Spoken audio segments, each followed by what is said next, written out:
great interviewing you on the radio, but to be with you in person is even better. Thanks, Alex. Thanks for doing the interview. Yeah, I'm really happy to be talking to you. How's the tour going? The tour's been going really great. Mustaine has a great band. Play them on my station, and Suicide Silence is a new band that a lot of people are finding a lot of interest in, and the guys in the opening band, Arcadium, very interesting band too. I like the front man. He's very, very, very timid backstage. When he gets out on stage, he really, besides the fact he looks like he weighs about 80 pounds, he really has got a great persona, and I was surprised.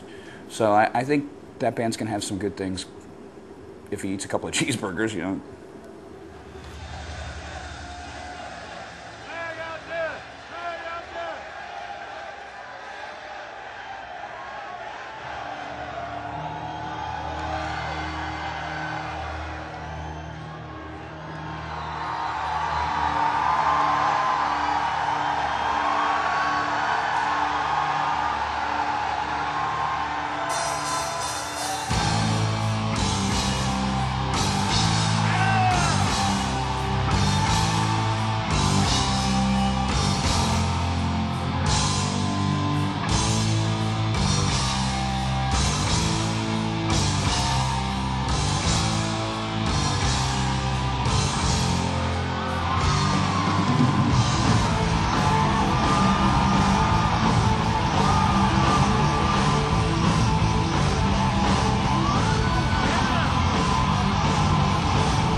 Endgame, it's getting just incredible reviews everywhere. I was in a coffee shop today and just opened up the Dallas Observer, and there were two just raving reviews saying it's one of your best albums ever and really avant-garde. What is the message of Endgame?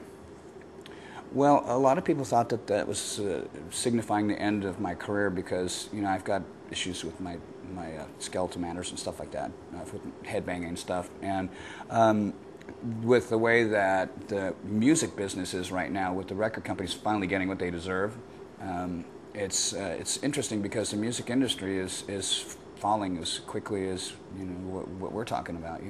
Watching again, it's corporate greed in America because it's all the big conglomerate record companies, and like for example, EMI is owned by Thorn, from what I know, and they make the Warhead. So there's a lot of weirdness with who owns the record labels and stuff like that. I love EMI, but I had no idea. I talked to Jello Biafra from the Dead Kennedys, and I asked him to do a side project with me, and he goes, "No way, man, you're on EMI. Those guys make bombs." And I was like, "What?" So I had no idea. And of course he told me that Oldsmobile made machine guns for the Nazis too and stuff like that, which totally tripped me out, but I had no idea. Well, pretty much everything in one way or another is a subsidiary of the military-industrial complex. It's been like that since the days of Eisenhower. So as long as the message is getting out, I think that's actually to the anger of the establishment. So. Well, I had a guy from the UN actually call me up. If you could, well, not call me up, but he said something about United Abominations, and this shows you how pea-brain this guy was. At the very end, after he tried to discredit me, he says, "Besides, I'm a Metallica fan anyways." And I thought, what a twat, because I am part Metallica, so what are you saying? That's like going up to somebody who's mulatto and saying they don't have white or black in them. I am part Metallica, so for him to say that, it just shows you why most of the people up there don't know what they're doing, because you have people that are representing stuff, saying childish things like that. That's sandbox mentality. You know what I mean?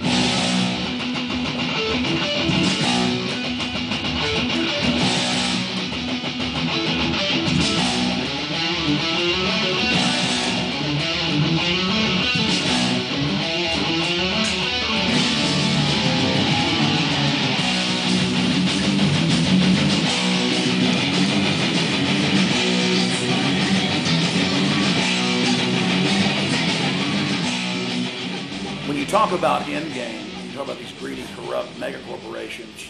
From your own research, what do you believe their endgame is? Well, I believe it's the same thing you and I both believe. Me as a Christian, I believe that it's one world government, one world currency, and it's part of my belief. I said so in Holy Wars. It's part of the master plan. It's what I believe. I ascribe to that when I became a Christian. I know that there's going to be a cataclysmic ramping up of all of these things that we're seeing right now, and it gets worse and it gets worse and it gets worse, and we're watching our country disintegrate right now, and it's scary. When I start thinking that I'm going to be moving with Sean Drover back up to Canada, that's scary. You know, and that's what Endgame is all about. It's about educating our fans and showing them a little bit about what's going on within the previous administration, and you know, things haven't changed at all, and it's just more of this whole people being run by the people who have the money.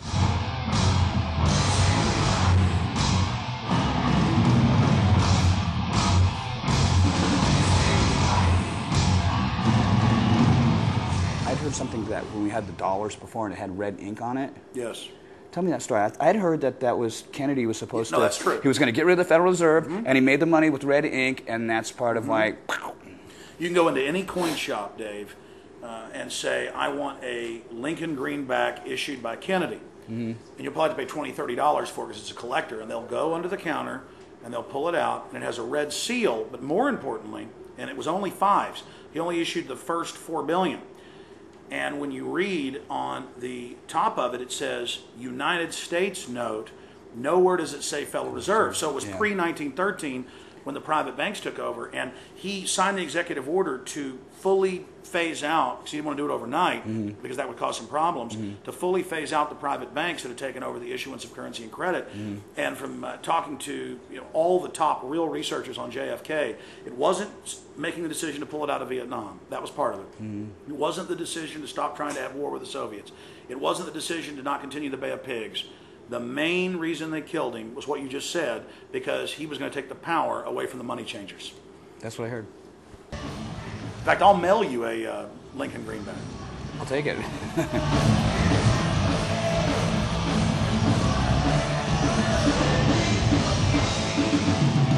That's when he got Lincoln killed. The Rothschilds and others came to him and said, we'll loan you money at 30% interest to fight the war, which they were financing in the South for the British to destabilize the country. This is all in mainline history, but not popularly taught. And he said, no way, I'll just start issuing our own money again. And so as soon as the war ended, they killed him over that again. So that's why it's called the Lincoln greenback, because that was the last time since Andrew Jackson that money'd been issued, so he didn't have to go get a law passed. Kennedy could say, well, as president, I can reissue any currency that's already been out there.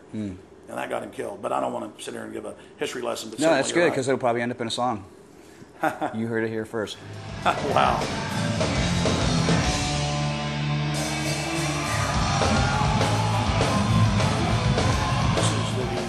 Pick of the week by the Dallas Observer for all the concerts going on in Dallas. And it's Justin's Pick of the Week.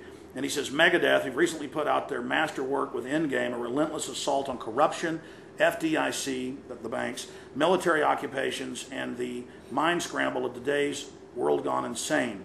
With Dave Mustaine's articulate and spiteful delivery and blistering guitar work. Maybe you need to be spiteful. Yeah, I guess. On the other, and it just goes on from there. I mean, is that an accurate kind of snapshot of the album? I don't agree with the spiteful part, but yeah, I think so. It's certainly about the topics, but I think any 10-year-old can read the lyrics and say that's what this is all about. And it's much more deeper than that. Each one of those songs is it is about those things, but it's so much more deeper. It's not like me just sitting on the fence and casting aspersions. It's really getting into the game and saying this is what it feels like to take a hit. You know what I mean? I know from firsthand with being involved in the money business when I went to school to be a stockbroker. There's things that I learned about money that they just don't teach people, and they want to keep people stupid. So I had that song, "The Right to Go Insane," and that song, those lyrics are actually toned down because I went naming people's names and all kinds of stuff like that in the first version of it. So wow. That demo tape, if it ever gets circulated, it'll probably make a lot of people pissed.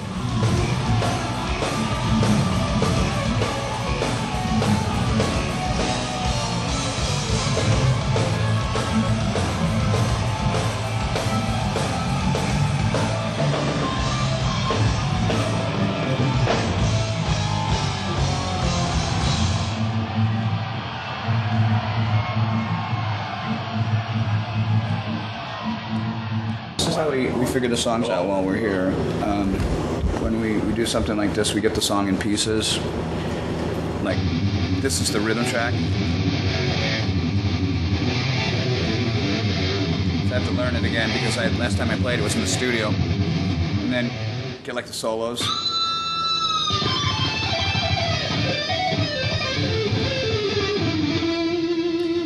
the solo sounds like soloed out. Another solo.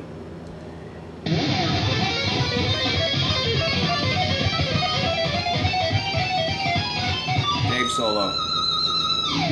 No Chris solo there. Here's another one.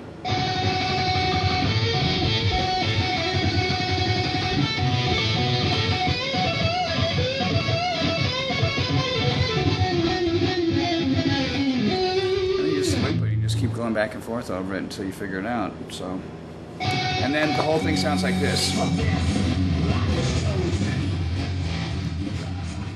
I feel right now we're sitting on some of the, we definitely are on the quintessential lineup, and I think that my songwriting hasn't even been tapped yet because of what just happened with our new guitar player, Chris, coming in. Chris is a genius, and he's an unrealized talent, and it's real easy because, you know, if you go over and you scratch him, he kind of like bleeds music, and so that was really cool for me. We had a ballad on the record called The Hardest Part of Letting Go. I wrote about me and my wife, Pam. She hates the song, consequently, because the second half is about Edgar Allan Poe, you know, the Casco Amontillado, where he takes, what's the guy's name, Fortunato, down into the cellars, and he bricks him into the wall. He's mirroring into the wall, and I put that in the lyric, and my wife thinks I want to brick her into a wall somewhere, so she didn't like the song, but, you know, we wrote that, and Chris actually contributed on that, and it went from being a good song to being something that was really a masterpiece, and I don't say that because I was involved in it. I say that because the song really is that way. I used to listen to it, and I would get really emotional because of what it meant for me with my finding my soulmate, and as soon as she said she didn't like it, I couldn't stand hearing it anymore. So I gotten over that, and I like listening to it again. But you know, to know that we have this potential as a guitar team, and that we can get into some really mind-blowing stuff. Because when Chris came in, you know, a lot of the stuff was already written. We haven't had a chance to really explore what all his talents are yet.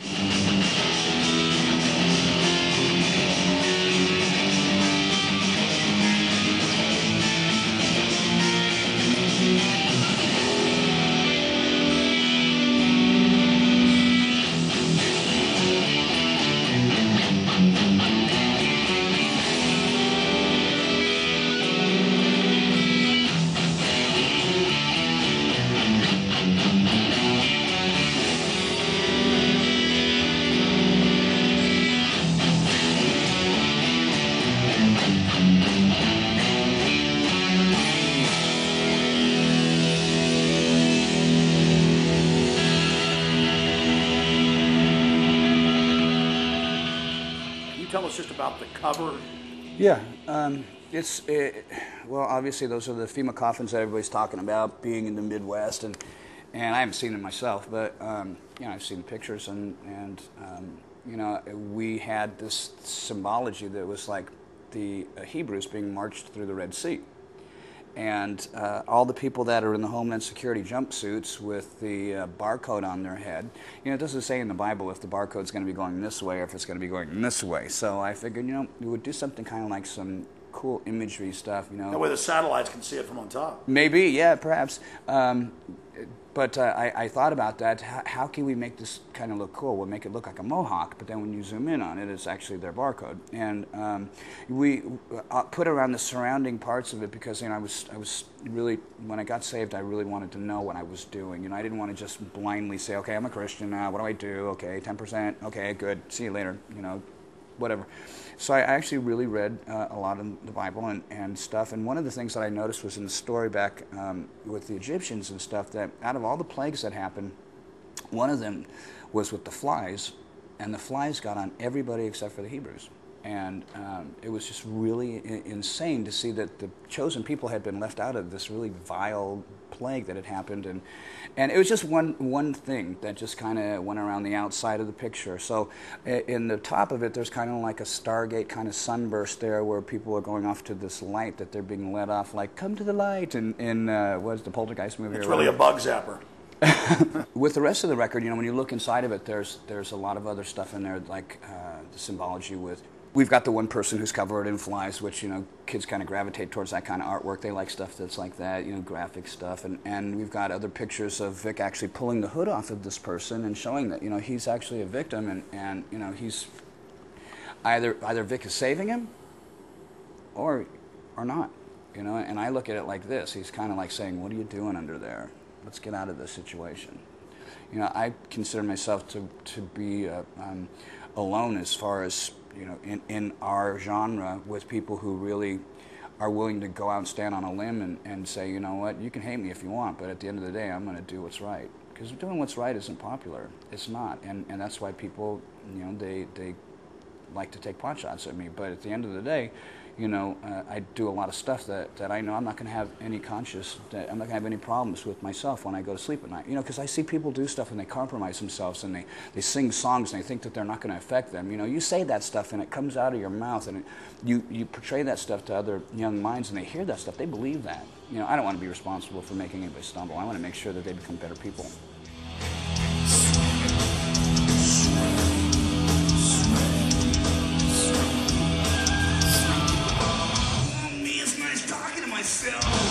More credit to the mission. Someday you too will know my pain and smile as black tooth grin. With my one inside my head, take a death, I'll be dead. The icy fingers claw your back. Here I come.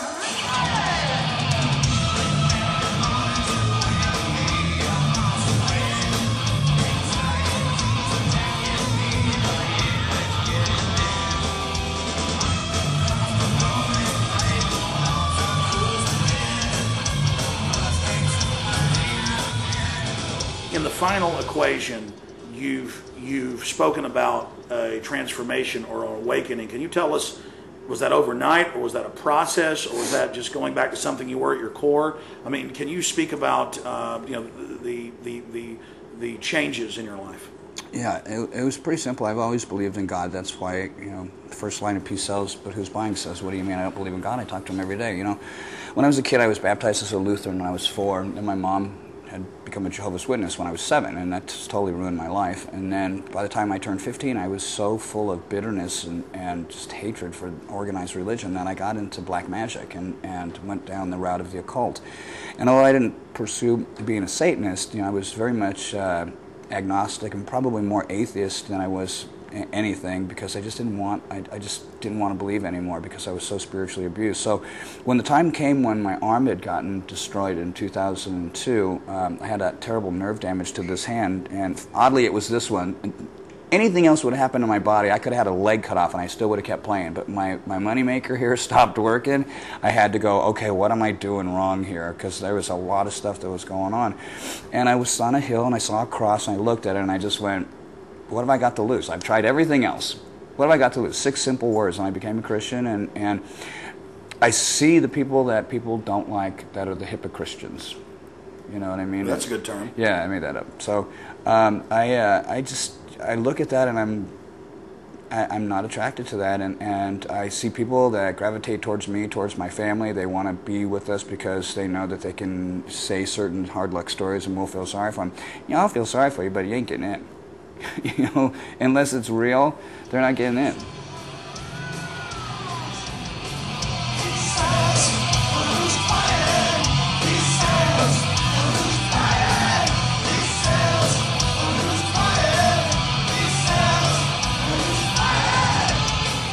Megadeth Radio is non-stop heavy metal, 24 hours a day, 7 days a week, and except for the Halloween show we put on and the Christmas music we're going to be adding towards around Christmas time, it's just standard heavy metal classics that I like. A couple of zingers, weird stuff like, B.B. King and Muddy Waters and some old stuff like that, like Stevie Ray Vaughan and some of the blues that inspired me.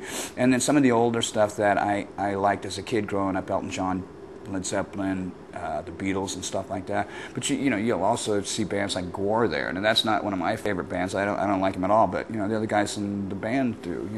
There are bands that the other guys have picked that they like, and it's a Megadeth station. It's not a Dave Mustaine station. Although I did a lot of the work in the beginning, we're all participating now, and I think you can tell because the playlist is so eclectic. You can listen to that all day long, and you'll discover all kinds of great new music.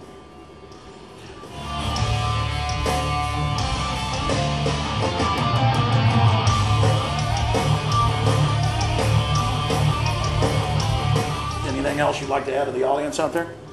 I love you. You can believe it all. Dave Mustaine, thank you so much for talking to us. You're welcome, Alex. Appreciate it. God bless you, buddy. You bet. Oh, me is me again. Used to do but never tame me.